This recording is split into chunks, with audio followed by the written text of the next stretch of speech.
Assalamualaikum warahmatullahi wabarakatuh teman-teman. Apa kabarnya? Semoga baik-baik saja dan kita dalam lindungan Allah Subhanahu wa taala. Nah, teman-teman, kali ini saya mau menjelaskan mengenai akuntansi dan teori akuntansi. Ini sebagai fondasi dasar kita untuk memahami bagaimana praktek akuntansi yang berlaku saat ini. Oke, kita mulai saja dari slide pertama.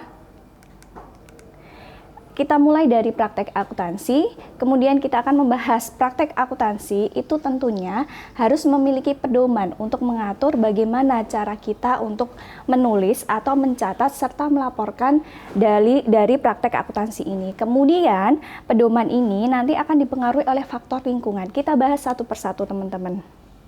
Yang pertama, kita membahas mengenai praktek akuntansi. Kalau di sini jelaskan bahwa praktek akuntansi itu mencakup prosedur, mencakup proses, metode, dan cara bagaimana kita memperlakukan transaksi dari akuntansi atau praktek akuntansi tersebut. Kemudian bagaimana nanti kita melaporkan praktek akuntansi tersebut. Nah, untuk melakukan hal ini, maka kita perlu yang namanya pedoman teman-teman gitu ya. Pedomannya untuk apa? Sebagai standar.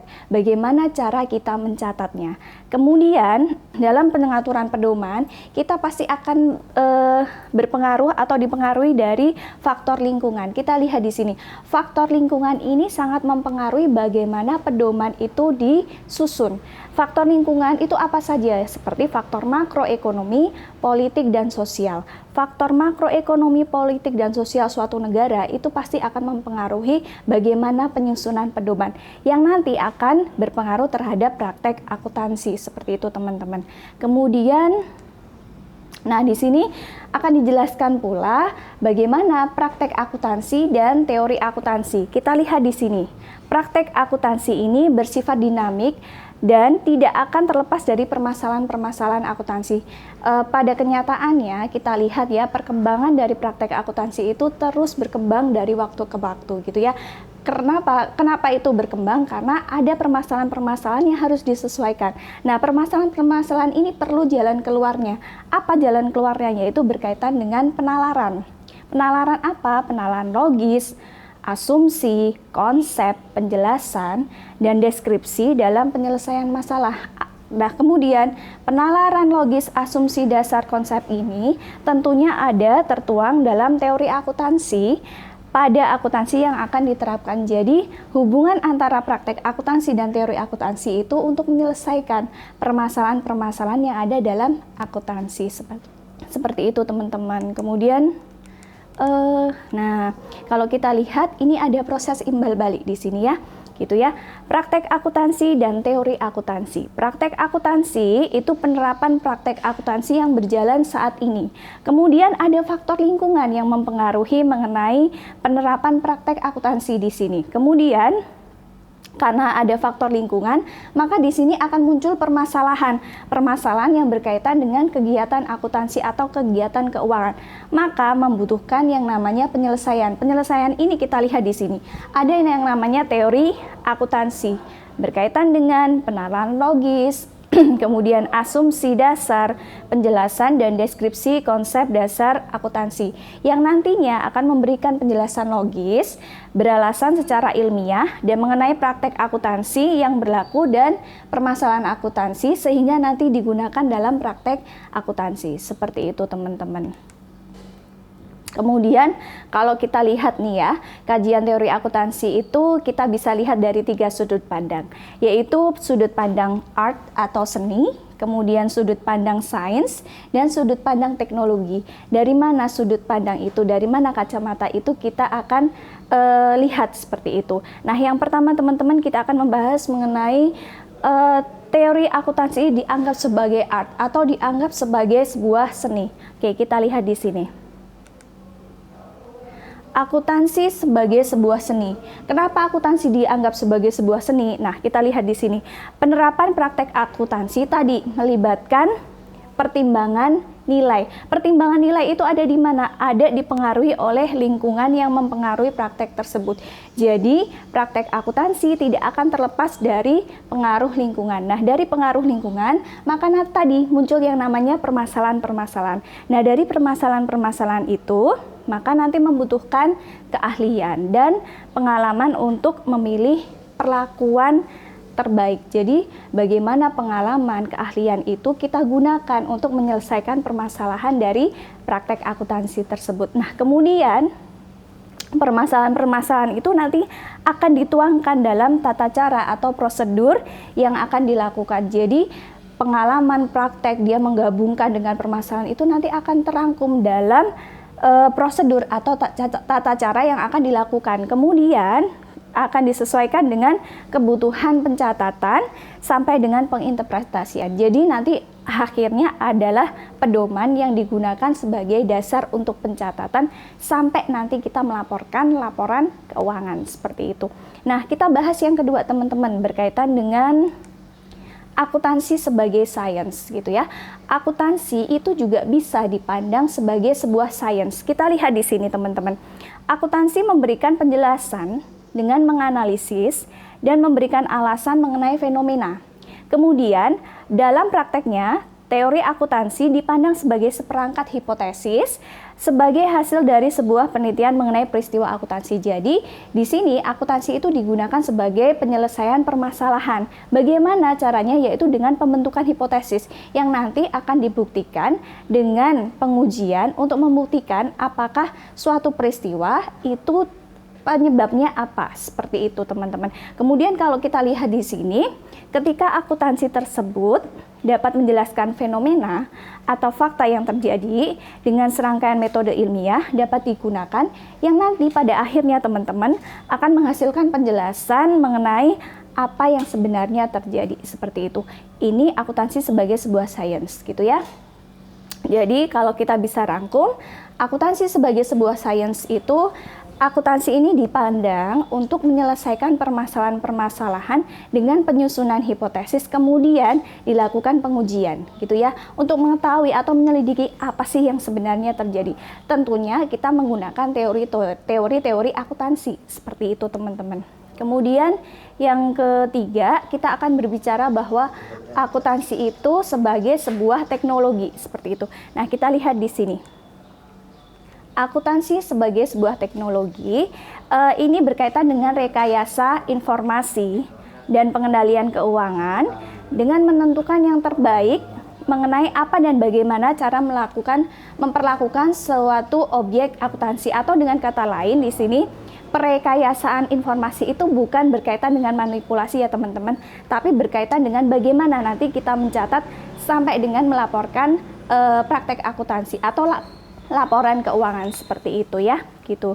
Kemudian di sini bagaimana caranya? Caranya adalah dengan memanfaatkan teori-teori atau pemikiran dari ilmu lain untuk menghasilkan rekayasa. Jadi bagaimana akuntansi itu dipandang sebagai informasi?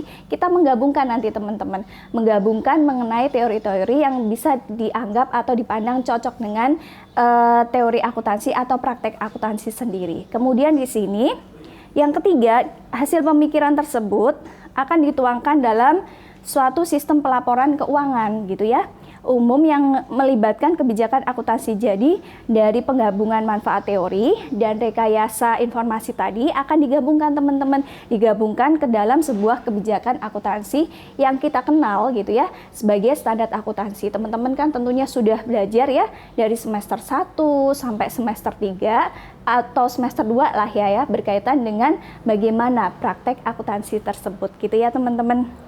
Oke, kita lanjutkan ke slide selanjutnya, yaitu berkaitan dengan perspektif teori akuntansi gitu ya.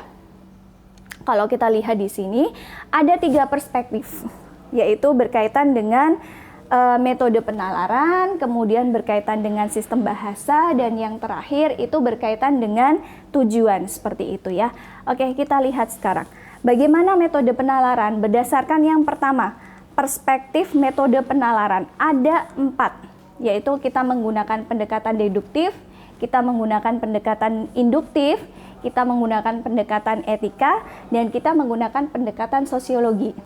Masing-masing ini akan memberikan definisi yang berbeda berkaitan dengan metode penalarannya. Gitu ya teman-teman, kita bahas yang pertama dulu, yaitu berkaitan dengan pendekatan deduktif. Pendekatan deduktif pasti akan kita sandingkan dengan pendekatan induktif seperti itu. Nah, kita lihat di sini ya.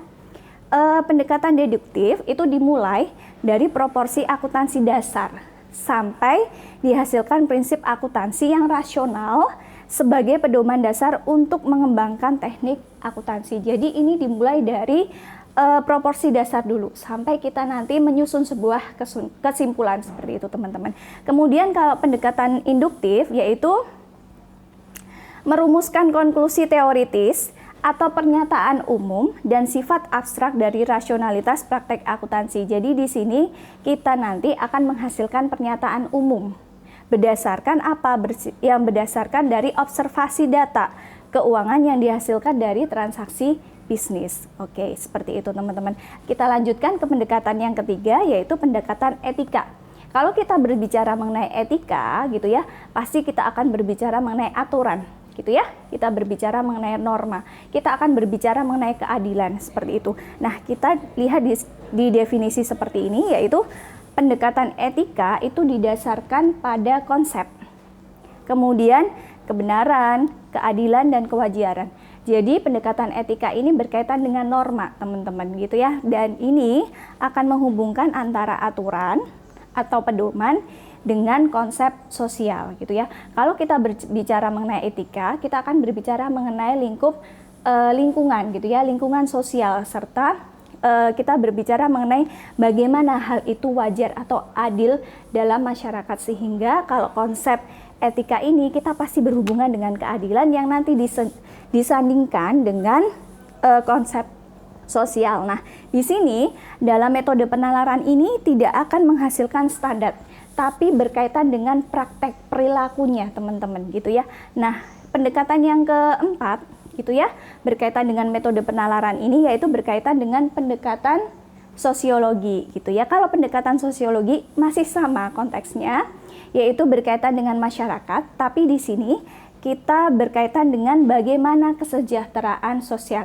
Praktek akuntansi harus bisa membawa kesejahteraan sosial seperti itu. Nah, bagaimana nanti efeknya? Yaitu efeknya mendorong perusahaan untuk bertanggung jawab gitu ya terhadap kegiatan usahanya pada lingkungan. Jadi kalau kita kenal, teman-teman pasti tahu ya, kita kenal bahwa CSR. Nah, itu CSR itu merupakan tanggung jawab perusahaan terhadap lingkungan sosial yang berkaitan dengan ini pendekatan sosiologis seperti itu.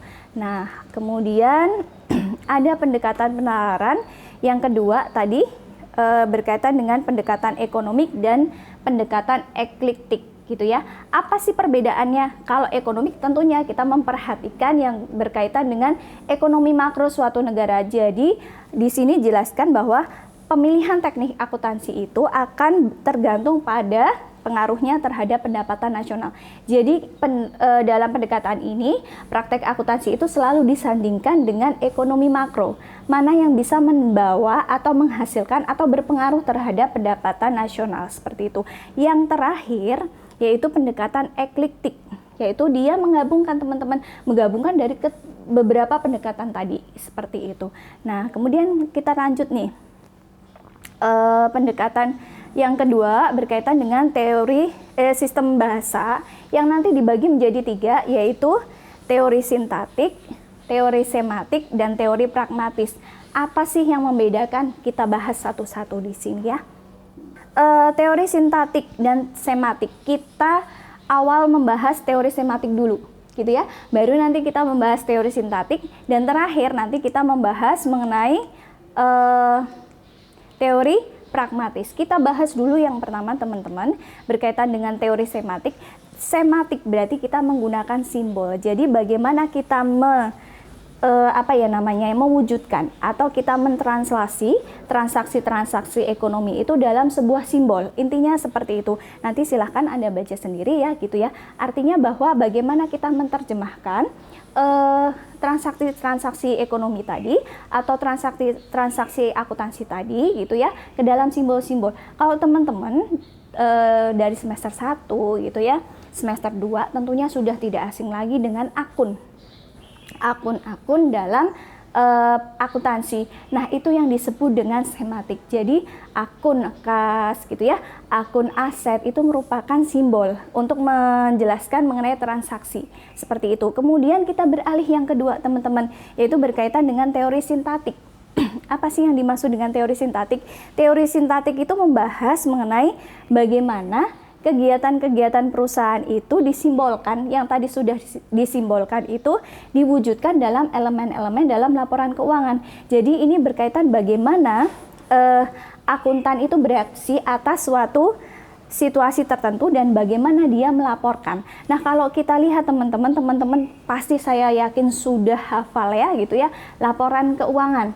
Laporan keuangan dalam akuntansi itu mencakup 5.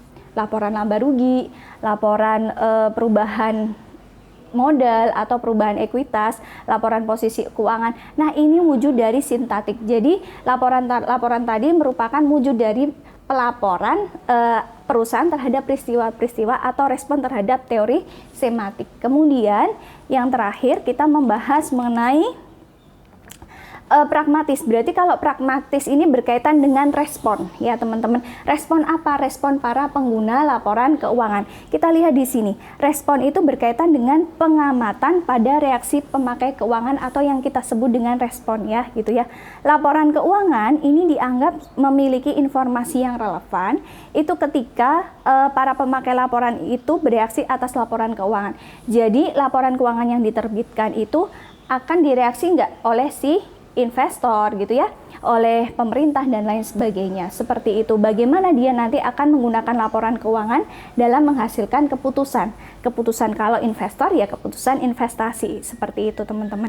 Nah, yang kedua ada teori pragmatis deskriptif, yaitu berkaitan dengan perilaku akuntansi yang diamati terus-menerus dengan tujuan untuk meniru prosedur dan prinsip-prinsip akuntansi. Seperti itu. Kemudian nah, yang terakhir nih, klasifikasi tujuan, yaitu kita akan menyandingkan teori normatif dan teori akuntansi positif gitu ya. Apa perbedaannya dan bagaimana penggunaannya kita lihat di sini. Yang pertama, kita berkaitan dengan teori normatif dulu. Teori normatif itu menyatakan bagaimana akuntansi itu seharusnya dipraktekkan, membenarkan tentang apa yang seharusnya dipraktekkan. Itu yang disebut dengan teori normatif. Jadi bagaimana sistem itu berlangsung, itu yang disebut dengan normatif. Contohnya adalah di sini true income, berkonsentrasi pada penciptaan pengukuran tunggal yang unik dan benar untuk aktiva dan laba. Walaupun gitu ya, sebenarnya ini belum ada kesepakatan mengenai pengukuran laba yang benar gitu ya. Yang kedua berkaitan dengan decision usefulness, itu berkaitan dengan membantu proses pengambilan keputusan. Oke, yang kedua kita akan membahas mengenai teori akuntansi positif. Apa sih yang disebut dengan teori akuntansi positif gitu ya? Teori akuntansi positif itu digunakan untuk menjelaskan fenomena akuntansi gitu ya, yang diamati berdasarkan pada alasan-alasan yang menyebabkan terjadinya suatu peristiwa. Jadi secara garis besar nanti ya, positif akuntansi teori atau teori akuntansi positif ini nanti akan digunakan untuk menguji suatu peristiwa-peristiwa gitu ya, atau biasanya ini digunakan untuk menguji mengenai hipotesis yang tadi disusun, akuntansi sebagai sains, seperti itu. Nah, untuk jelasnya nanti silahkan Anda baca buku. Di sini ada daftar pustakanya, yaitu Suwarjono, tentunya ya kita menggunakan teori akuntansi, kemudian ada Hendriksen, kemudian ada Imam Ghazali. Ini silahkan nanti Anda baca dan nanti kita diskusikan di kelas gitu ya. Untuk pertanyaan-pertanyaan nanti mari kita diskusikan di kelas dalam kuliah daring gitu ya. Nah, mungkin sekian dari penjelasan dari saya gitu ya. Kurang lebihnya saya mohon maaf gitu ya. Kita ketemu di kuliah daring. Wassalamualaikum warahmatullahi wabarakatuh.